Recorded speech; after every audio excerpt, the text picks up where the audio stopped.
Streets of Fire, a movie about a guy who pulls a gun on other people with guns, and then somehow those people forget that they have guns. Willem Dafoe, Rick Moranis, Bill Paxton. Incredible cast that somehow continued to have great careers even after this movie premiered. Let's go see how, because this is Redeye Reviews.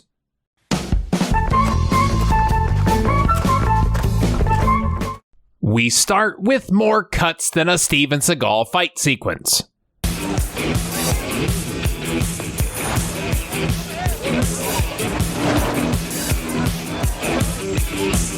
Just you wait until a fight happens. It is way worse. Rick Moranis is the agent to a local singer, Ellen Aim.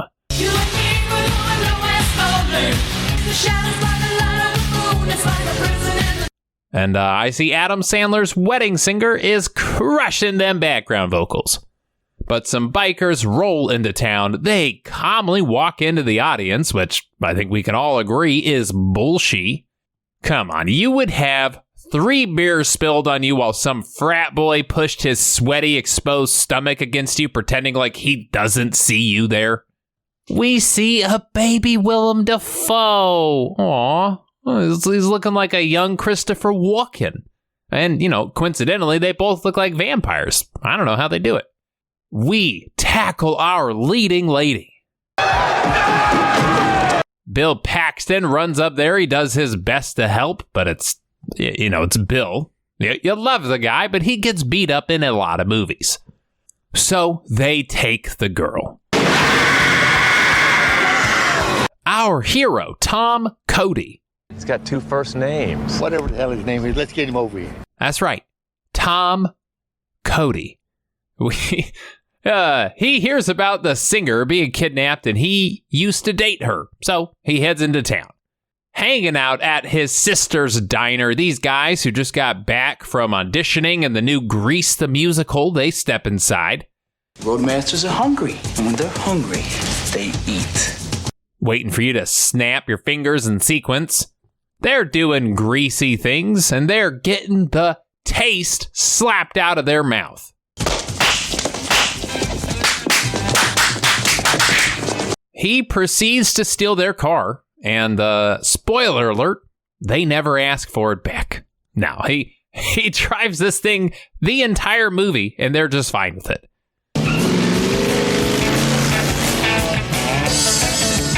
And yes, we are 15 minutes into this movie, and yes, we are still seeing opening credits. So we head to Paxton's bar, and while trying to figure out if hair and makeup could have made our man any less appealing, we meet McCoy. She's an ex-soldier who, if this was the 1700s, she would be mistaken for a chimney sweep, or like a newspaper boy. Well, maybe you've already had enough, babe. But now I don't like your face. She asks to sleep on Tom's couch, and he says, sure. It's my sister's place, and I clearly don't respect her. I mean, just look what I did to her place of business. So, the man who could have been Tom Hardy if only Tom Hardy wasn't Tom Hardy, he decides to go and rescue his ex, Ellen Aim. He goes, he gets some guns, and then he meets up with Honey, I didn't shrink Rick Moranis. He's just that short. I started out there. It's the shits. And Rick is currently dating Ellen because he gets her gigs and he has money. Tom agrees to some of that money to rescue the girl for $10,000, and away we go. Oh, and McCoy comes along too because, she likes to drive. We head to the Tough Guy biker hangout. It's all well lit and clean, gritty, right? Like everybody's being all respectful while listening to finger wagging music. One bastard moved in my neighborhood. He don't wear no hat, Lord, he don't wear no shoes. Just waiting for John Travolta to walk in. We also see Willem Dafoe has made a costume change. He's like a sexy butcher now, or he's looking like a crab fisherman who's into latex bodysuits. The gang knows the plan to rescue her, And that plan, well, I'll let you in on it. It starts with Tiny Tim. She has to go inside, have a dude take her to a room. Oh, that was a card game, huh? We're going down here. Knock him out, and then leave that room. Seems like a waste, right? Well, yeah, it is. Yeah, no, it is. But hold on. It's not all pointless, okay? She then goes into the room with the boys, holds those boys at gunpoint so they get a really good look at her. She even shoots one of them so he can't forget her. And then she leaves. Guys, it's been a slice. Meanwhile, Tom's outside shooting a bunch of very innocent people outside on their bikes, just kind of, doing what he does. And then single-handedly rescues the girl, who was in another room. Nowhere near those guys. Very accessible. So, thanks a lot, Tiny Tim. You really helped us out, pal. Then the man who wishes he was as tall as Tiny Tim shows up in the car. Jesus, Ellen, am I glad to see you? I thought you were gone forever. Tom, now realizing that all these bikers are total pushovers, decides to hang back to mess with them a little bit more. Take off. I'm going to run these guys for a while. I'm staying with you. You're not going with him. You stay in the car. Our foe, Defoe, runs out and he's like, "You are so lucky we don't have any guns. I think you're forgetting something. I got the gun. Gotta make a trip to Walmart to go buy some guns." So we all get out of Dodge. And then we get a dance break. It's fun. It's a bunch of flashing scenes while our lady sings in like one of those glow-in-the-dark putt-putt places you could find in every mall in the early 2000s.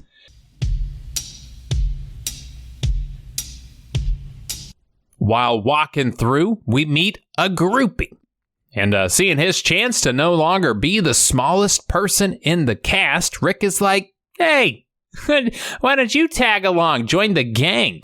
Hi, guys. Hey, sorry, where you guys going? We then all proceed to hijack a bus, and we take off back home. I'm driving. Changing flat tires isn't exactly my line of work, dear. So, fun fact, and I swear to you, I'm not lying. A lot of our actors were young enough to have to adhere to child labor laws. And because of this, we couldn't film our night scenes at night. So, to get around this little issue, they spent $1.2 million to construct a 1,200-foot-long tarp that they could drape over the entire street. Just so daytime kind of looks like nighttime. And this tarp was terrible. It apparently blew in the wind. It would ruin takes. A bunch of birds started nesting in it. So, yeah, imagine that. A bird poop covered sunblocker that they spent $1.2 million on. Cody. All right, now the baby doll down and back. So they get stopped by a police roadblock, and they are looking for the people who blew up the biker bar. All right, now this is how we're going to play it. And once they get caught, Tom pulls a gun on them, and then the police officers who all also have guns are like, "Oh, snap. Okay, guys, everybody put your guns down. Put them down. They have guns. Do as they say." North on Ardmore. Cannot pursue. Code 99. Code 99. Blockaded crossing Ardmore. But they make it back to their neighborhood, and this somehow removes their trouble with the police entirely. It's like Grand Theft Auto. They waited out their wanted level long enough that the stars just went away. What the hell does he want to talk about? Tom Cody. So, Defoe says that he wants to challenge Tom to a fight, or he will destroy the neighborhood. Meanwhile, his ex is mad at him because he rescued her for money. I hate you for taking money to come and get me. Instead of out of the goodness of his heart. I only bring this up because when he goes to collect his pay, he's like, "Oh, yeah? Well, keep your money, sir." And this turns Our Lady on, who immediately ditches Rick Moranis. She then runs out into the rain and starts making out with the guy. Rick, you deserve better than this weird reverse gold digger. She's a gold putter backer. I want to go with you. We could be together. So Tom goes to McCoy. He's like, hey, I need you to do something for me. The two of them and his new/old girlfriend go to get out of town, but our man knows that he really needs to go back and fight Willem. So, what do we do in this situation? Something back in Richmond I gotta take care of. What are you talking about? Well, we punch her. Oh, God. We punch her right in the face? Surely there's a better way to handle it, but my God, there's not a more entertaining way to handle it, I'll tell you that. I do want to watch it one more time. What are you talking about? You get as far from here as you can. It's so good. She's mid-sentence. He just cold clocks her. What's even weirder is that McCoy was expecting it. Like, she's totally cool with it. This only means one thing. This means he informed her of the plan. He was like, hey, when we get out of town, I'm going to punch her in the face. And then you're going to catch her body and make sure nobody does anything to her while she's unconscious. And McCoy was like, yeah, cool.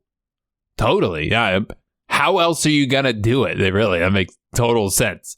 What are you talking about? You get as far from here as you can. So, back in Crazyville, the police are out in force. Defoe rolls in. He proceeds to use an air horn to call the others. However, it's like a cool air horn. It's black. Okay, it's tough looking. It's tough air. The cavalry shows up. We see this one guy is trying his hardest to not dry hump the back of his friend's head with every speed bump. You think you could ride into any town and kidnap anybody you want? Then the entire place runs out with a bunch of guns. Where did they get them from? Who knows? Why don't the bikers have guns? They forgot to go to Walmart, I guess. But Tom makes it back. Him and Willem then proceed to get in the most confusing fight of all time. How many jump cuts, you say? Well, let's count them all.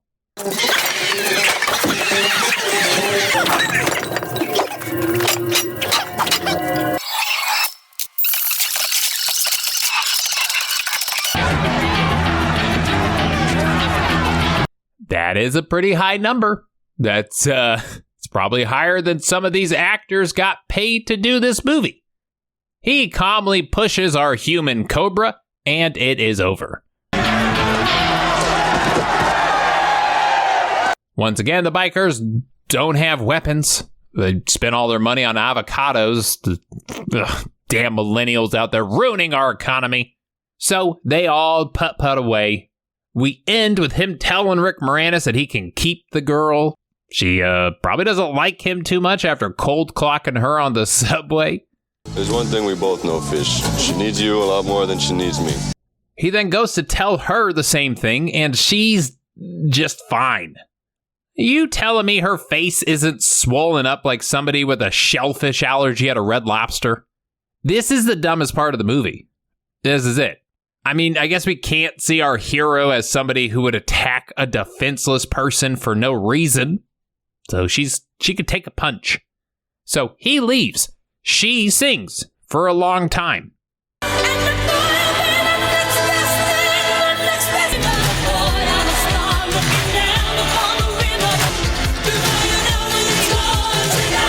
And I don't really want to play it because it's weirdly copyright still, and I kind of don't want to give whoever wrote this song any more attention than they deserve.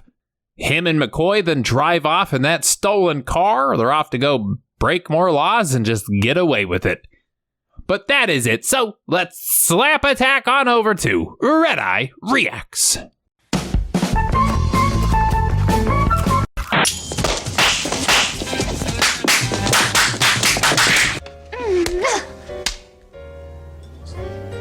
What the hell's that? Guess you don't know who I am, do you? That was the first time that I really thought, hey, I might actually, I might die and, hey, no one's gonna remember. All right, hey! Oh, you're dumb. And you're short. Real short.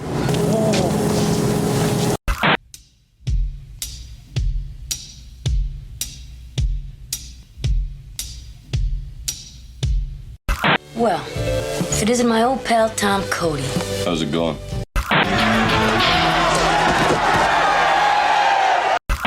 That is it. Thank you so much.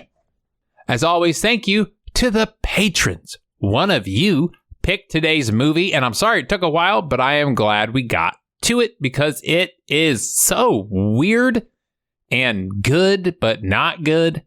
I don't know how to feel. I'm going to have to watch it a couple more times, but I guess I like it. It's like Takis. I keep eating them, but I don't know if I like them. If you want the power to do what patrons do, there is a link down below. It also supports the channel, so I would appreciate it. I have an amazing Discord community. They're down below. I also have a merch store down below. All those links are there. I will see you next time, and until then, stay happy and stay healthy. Something back in Richmond I gotta take care of. What are you talking about?